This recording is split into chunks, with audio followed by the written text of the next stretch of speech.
Hi, this is S.G. Brownlow, and this time I want to talk a little bit about the ego.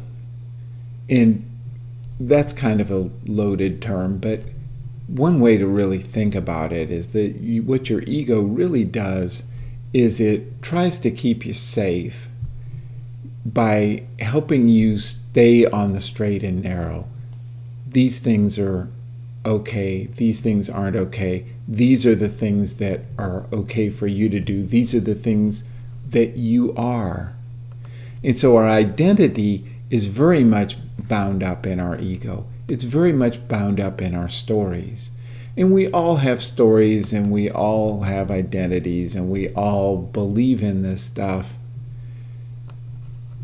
But what I want to say is it's very helpful to be skeptical about our own stories, about our own sense of identity.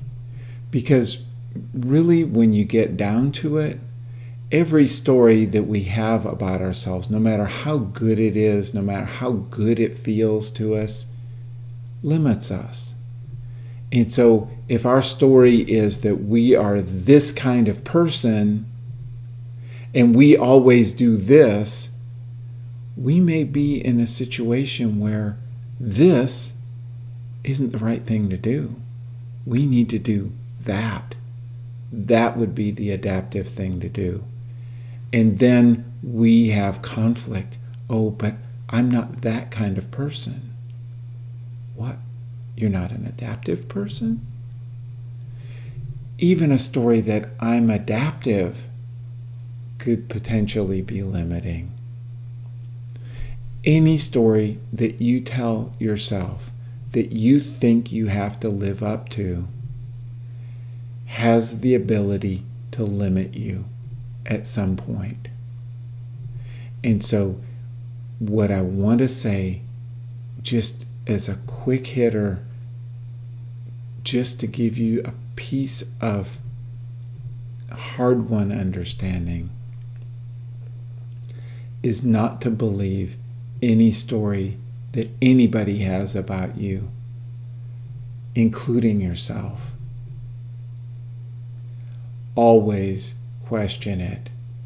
It may be true, but just because you think it's true doesn't mean it's always true, or that it always has to be true, or that it has to be written in stone. Because it isn't, it doesn't, it can't be. It's just another way that we limit ourselves and defend ourselves from having to deal with current reality. It's much easier to think, oh, I'm going to do what I've always done in the past because that's who I am and what the story is, than to make an adaptive decision in the present. So this week, just notice yourself. Pay attention to your stories and pay attention to how they limit you. It may be very subtle. It probably is very subtle. With most people, it seems to be pretty subtle. But pay attention to your stories and pay attention to other people's stories and the stories that they act out and that they pay attention to in their lives, and how it limits them. And when you realize how much your stories affect you, but you don't know what to do next, contact me.